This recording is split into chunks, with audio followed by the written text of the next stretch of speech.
चक्रवर्ती सम्राटों की ये नगरी अयोध्या नगरी।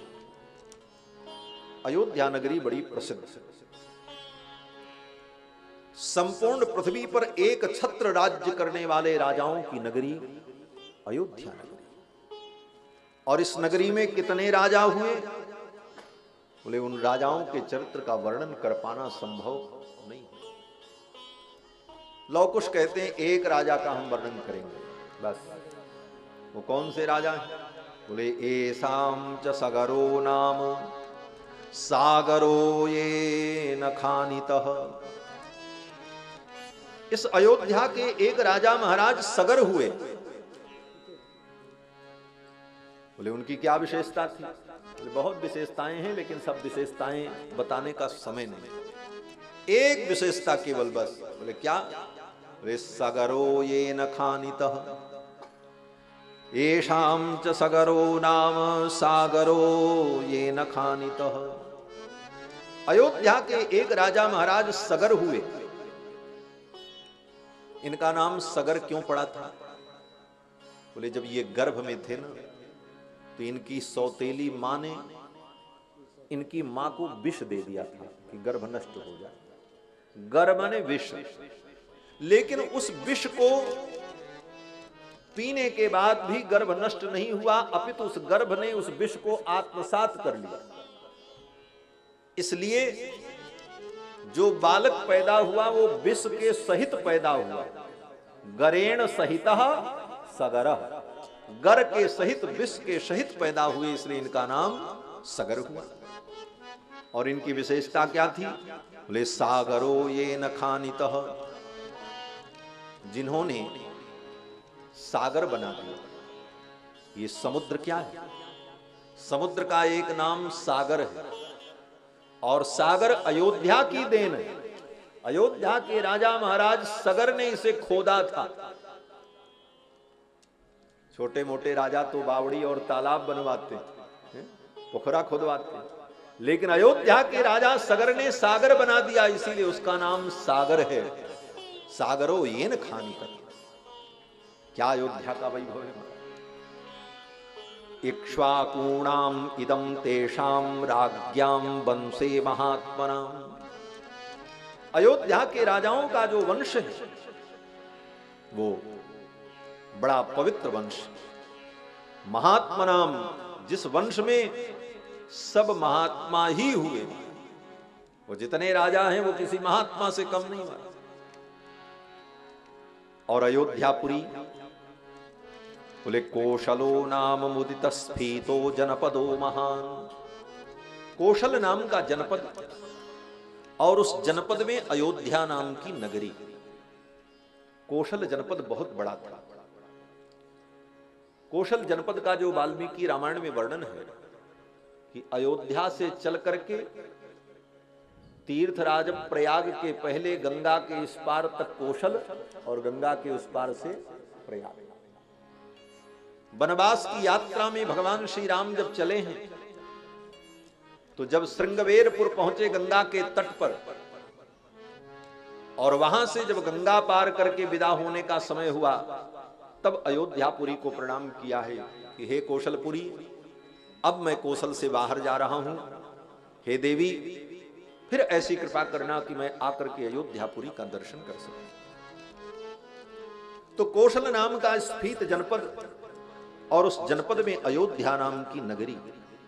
अयोध्या नाम नगरी तत्रासीन लोक विश्रुता। लोक विस्तृता नगरी अयोध्या नगरी। उस समय में भी अयोध्या को सब लोग जानते थे, और आज भी यही स्थिति है। दुनिया के आप किसी कोने में चले जाओ, दुनिया में बहुत से ऐसे देश होंगे जिनका नाम हमको आपको नहीं मालूम। दुनिया के किसी कोने में चले जाओ, वहां के आदमी से पूछो कि उत्तर प्रदेश को जानते हो? बोले उत्तर प्रदेश क्या है उसको नहीं पता हो। लेकिन अगर ये पूछो कि अयोध्या का नाम सुना है? बोले हाँ, अयोध्या जानते हैं। भले ना आया, आज भी पृथ्वी पर अयोध्या को जानने वाले सभी। आज भी अयोध्या का वो वैभव, अयोध्या नाम नगरी तत्रासी लोक विस्तृता। संपूर्ण पृथ्वी के किसी कोने में आप चले जाओ, वहां के लोग भी इस नाम को सुने होंगे। लोक विस्तृता नगरी, अयोध्या नाम नगरी तत्रासी लोक विस्तृता। और ये अयोध्यापुरी कितनी बड़ी है? बोले मनुना मानवेंद्रेण या पुरी निर्मिता स्वयं। महाराज युक्ष्वाकु मनु ने इस पुरी को बसाया है। और अयोध्यापुरी की सीमा कितनी बड़ी है? कहते आयता 10 द्वेच, 12 योजन लंबी और 4 योजन श्रीमती त्रीण विस्तीर्णा, 3 योजन विस्तीर्ण। कर्म भक्ति ज्ञान शक्ति कौशल्या और भक्ति शक्ति सुमित्रा और कर्म की शक्ति केकई। इसीलिए कौशल्या जी के पुत्र राम हैं। क्यों? बोले ज्ञान शक्ति के पुत्र हैं। क्यों? बोले भगवान ज्ञान स्वरूप है। ज्ञान अखंड एक सीता बर। और सुमित्रा कौन है? बोले भक्ति स्वरूपा है। इसलिए सुमित्रा जी के दोनों पुत्र लक्ष्मण और शत्रुघ्न भक्ति परायण हैं। एक भगवान के भक्त हैं और एक भक्त के भक्त हैं। और केकई जी कौन है? बोले केकई जी क्रिया शक्ति। क्रिया शक्ति जो होती है वो कर्म प्रधान होती है, बड़ी कठिन है। क्यों? बोले कर्म बड़ा कठिन होता है।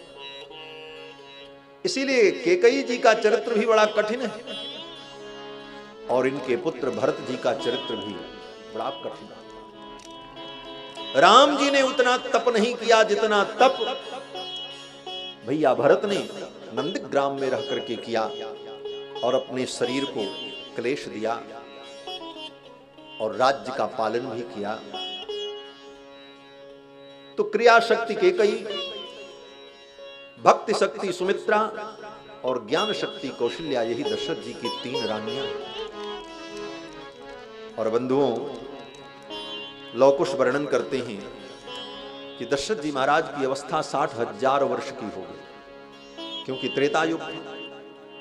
त्रेता युग में हजारों वर्ष की आयु होती थी। 60,000 वर्ष की आयु हो गई और दशरथ जी को कोई संतान नहीं। यहां पर प्रश्न है कि महाराज विवाह शादी होने के बाद 2-4 साल बीत जाए और कोई बेटा बेटी न हो तो आदमी को चिंता होने लगती। संत महात्मा, तंत्र मंत्र, गुरु गोविंद, डॉक्टर, औषधि, सबकी तलाश शुरू हो जाती है। और दशरथ जी महाराज 60,000 वर्ष के हो गए और आज तक पुत्र प्राप्ति के लिए इन्होंने कोई प्रयत्न नहीं किया। क्या कारण? एक साधारण व्यक्ति भी विवाह के 2-4-10 वर्ष बाद तो चिंतित हो ही जाता है। और दशरथ जी महाराज की 60,000 वर्ष की अवस्था हो गई, लेकिन पुत्र की इच्छा नहीं हुई, पुत्र की कामना ही नहीं। इसीलिए भगवान अभी तक इनके पुत्र बनकर के नहीं आए। क्यों कामना नहीं हुई? हमारे अयोध्या के संत कहते हैं कि दशरथ जी महाराज पूर्व जन्म में स्वयंभू मनु थे और कौशल्या जी शत्रुपा थी। जिस कथा का वर्णन गोस्वामी जी ने श्रीमद् रामचरितमानस में किया है, जब ये मनु और शत्रुपा के रूप में थे तो इन्होंने नैमिषारण्य में जाकर के तप किया। 12 अक्षर मंत्र पुनि जपहि सहित अनुराग, वासुदेव पद पंकरुहु दंपति मन अतिलाग। ओम नमो भगवते वासुदेवाय, इसी 12 मंत्र का जप किया और भगवान प्रसन्न हो गए। भगवान ने आकाशवाणी की, मांग मांग बर भई नभ वाणी। आकाशवाणी हुई, वरदान मांगो, वरदान मांगो। और एक बार आकाशवाणी नहीं हुई, 2 बार भगवान ने कहा मांगो मांगो वर, मांगो मांगो। 2 बार क्यों कहा? हमारे अयोध्या के संत कहते हैं कि तपस्या करने वाले 2 लोग थे, इसलिए भगवान ने दोनों से कहा मांग और मांग। पति पत्नी दोनों तपस्या कर रहे हैं, इसलिए 2 बार भगवान ने कहा। और दूसरा भाव यह भी है कि तपस्या करने वाले 2 थे और वरदान देने वाले भी 2 थे। बोले कौन? बोले श्री सीता रामचंद्र जी जुगल सरकार। तो राम जी ने भी प्रसन्न होकर के कहा मांगू, तो सीता जी ने भी कहा मांगू मांगू मांगू वर। 2 बार वाणी मांगू मांगू वर भई न भवानी। आकाशवाणी हुई वरदान मांगो, लेकिन वो वाणी ही इतनी मधुर थी कि वो शब्द कान में जाते ही स्वयंभू मनु और शत्रुपा जो हजारों वर्ष से तप करते करते कृशकाय हो गए थे, उनका शरीर सुंदर और दिव्य हो गया। महाराज मृतक जियावनी गिरा सुहाई, मृतक जियावनी गिरा सुहाई। श्रवण रंग हुई उर जब आई, श्रवण रंग हुई उर जब आई। हृष्ट पुष्ट तन भय सुहाए, हृष्ट पुष्ट तन भय सुहाए। मानो अभय भवन ते आए, मानो अभय भवन ते आए। मृतक जियावनी गिरा सुहाए, मृतक जियावनी गिरा सुहाए। भगवान की वाणी इतनी मधुर थी, कितनी मधुर? बोले अमृत से भी ज्यादा मीठी। बोले अमृत से ज्यादा मीठा क्या हो सकता है? तो गोस्वामी सब जी के शब्दों का चमत्कार देखो। अमृत किसी जिंदे व्यक्ति को पिला दिया जाए तो मरेगा नहीं, लेकिन जो मर चुका है उसके ऊपर अमृत का कोई प्रभाव नहीं। लेकिन भगवान की वाणी तो अमृत से भी ज्यादा मधुर है कि अगर मुर्दे के कान में भी चली जाए तो मुर्दा भी उठ करके बैठ जाए, ऐसी वाणी भगवान की। मृतक जियावन गिरा सुहाई, श्रवण रन रोहे उर जब आई। और परिणाम क्या हुआ? बोले हृष्ट पुष्ट तन भये सुहाए, मानो अवै भवन ते आए। मनु और शत्रुपा हृष्ट पुष्ट हो गए और मनु शत्रुपा ने कहा प्रभु हम आपका दर्शन करना चाहते। भगवान ने कहा कौन से रूप का दर्शन चाहते हो? मेरे तो सब रूप हैं, अनेक रूप रूपाय विष्णवे प्रभ विष्णवे, सब भगवान का ही रूप है। सर्वम खल्विदम ब्रह्म, सब भगवान का रूप है। इसी को कहते हैं सर्वम विष्णुमयम जगत, सारा संसार विष्णुमय। एक महात्मा थे परमहंस, एक कुत्ता के ऊपर बैठे हुए थे। वो कुत्ता को पैर से दबाए थे और एक थाली में कुछ रखे थे, अपने भी खा रहे थे, उस कुत्ता को भी खिला रहे थे। परमहंस ही। कोई व्यक्ति आया और उसने कहा महाराज महात्मा होकर के आप ऐसा कुत्ते का जूठा खा रहे हो, तुम्हारी थाली में खा रहा है। तो परमहंस थे, उन्होंने कहा विष्णु परिस्थितो विष्णु हूं, ये कुत्ता भी विष्णु है और मैं भी विष्णु हूं। विष्णु परिस्थितो विष्णु हूं और विष्णु खादति विष्णवे, और विष्णु को विष्णु खा रहे हैं। कथम हंस रे विष्णु सर्वम विष्णुमयम जगत। अरे विष्णु तुम क्यों हंस रहे हो, ये सारा संसार ही विष्णुमय है। लेकिन ये ज्ञान की बहुत ऊंची कोटि है। उस कोटि में जब तक पहुंचे न, तब तक ये सब करना अपराध। आगे जन्म का समय आया तो चले गए। सुर समूह विनती करी पहुंचे निज निज धाम, और देवता जब चले गए तब बोले जग निवास प्रभु प्रगटे, तब भगवान प्रगट। अरे भगवान जिस समय प्रकट होते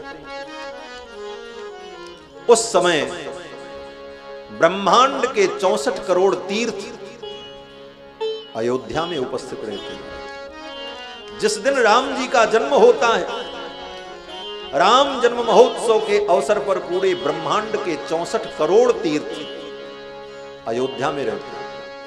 और उस दिन जो व्यक्ति अयोध्या में जाकर के भगवान का दर्शन कर लेता है ना, उसे 64 करोड़ तीर्थों में जाने का पुण्य प्राप्त है। यही दिन राम जन्म श्रुति गावै, तीरथ सकल कहाँ चले आवे। यही दिन राम जन्म श्रुति गावै, तीरथ सकल कहाँ चले आवे। तीरथ सकल कहाँ चले आवे, तीरथ सकल कहाँ चले। जिस दिन राम जी का जन्म होता है, उस दिन ब्रह्मांड के 64 करोड़ तीर्थ अयोध्या में अपनी हाजिरी लगाते हैं। उस दिन अगर पहुंच गए तो 64 करोड़ तीर्थों में जाने का ही फल प्राप्त होता है। लेकिन अभागा तो वो है जो अयोध्या में